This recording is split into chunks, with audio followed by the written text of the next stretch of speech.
안녕하세요. 오늘은 미국의 획기적인 방안에 중국 화웨이 ZTE 설 자리 없어졌다라는 소식을 전해드리겠습니다. 조 바이든 미국 행정부가 오플랜의 확산을 추진하는 건 중국 통신장비 업체를 배제하는 것만으로는 시장 질서를 바꾸는데 한계가 있다는 판단 때문입니다. 미국과 유럽, 일본 등에서는 중국 업체의 점유율을 낮추는 데 성공했지만 개발도상국에서는 가성비를 무기로 한 중국 업체의 공세를 이겨내기 어려운 상황입니다. 이에 기술 표준 자체를 바꾸는 전략을 통해 세계 통신 시장에서 미국의 기술 패권을 확보하겠다는 의지를 드러낸 것으로 해석됩니다.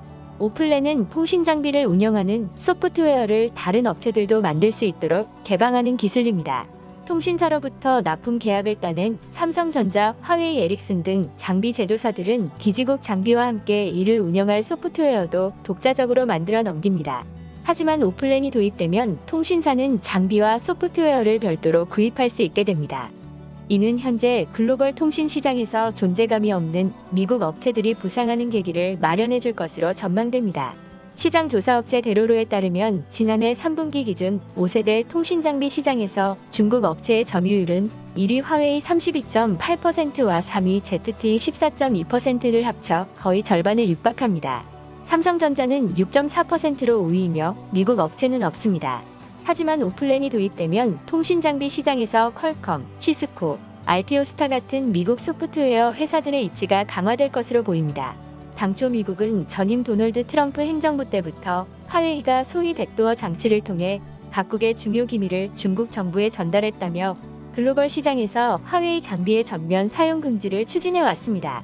하지만 개도국들이 비용 문제를 들어 동참을 꺼리고 독일도 화웨이 포위망에 참여하기를 거부하는 등 쉽지 않은 상황이었습니다. 이에 바이든 대통령과 가까운 학계 관계 전문가들은 지난해 11월 바이든 대통령 당선 직후 미국의 새로운 전략 보고서를 통해 글로벌 5G 시장에서 화웨이를 완전히 퇴출시키는 것은 불가능하다며 오플랜 등 소프트웨어 기반의 체제를 구축해 장비 업체에 대한 의존도를 낮춰야 한다고 권고했습니다. 지난달 미국 연방통신위원회 FCC는 오플랜 촉진을 공식화하고 나섰습니다.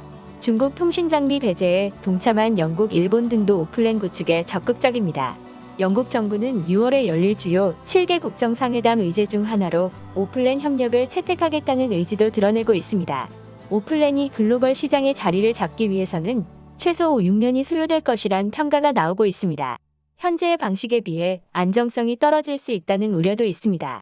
그럼에도 미국 정부는 미국의 중요 인프라에 대한 통제권을 화웨이 같은 신뢰 불가능한 업체에 줄 수 없다며 오플랜의 투명성을 앞세워 중국 통신장비 업체를 견제해 나갈 의지를 드러냈습니다.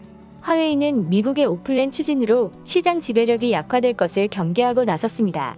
화웨이는 13일 열린 애널리스트 간담회에서 오플랜은 5G에 적합하지 않다고 밝혔습니다. 반면 점유율이 낮은 노키아와 삼성전자의 입장은 복잡합니다. 시장 장악력을 높일 가능성도 있지만 자칫 통신사의 저가 장비만 납품하는 하청업체로 전락할 수 있다는 우려가 동시에 나옵니다.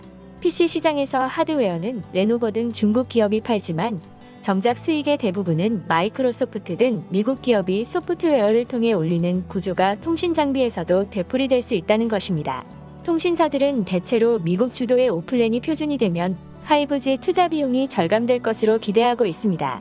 또 중국 화웨이, ZTE 등의 LTE 장비를 도입했다가 장비 호환성 탓에 5G 장비도 중국산을 써야 했던 통신사들이 오플랜을 활용하면 다른 업체 장비를 쓸 수 있는 길이 열립니다. 오늘의 추천 영상은 화웨이가 광산 사업을 시작했다입니다. 감사합니다.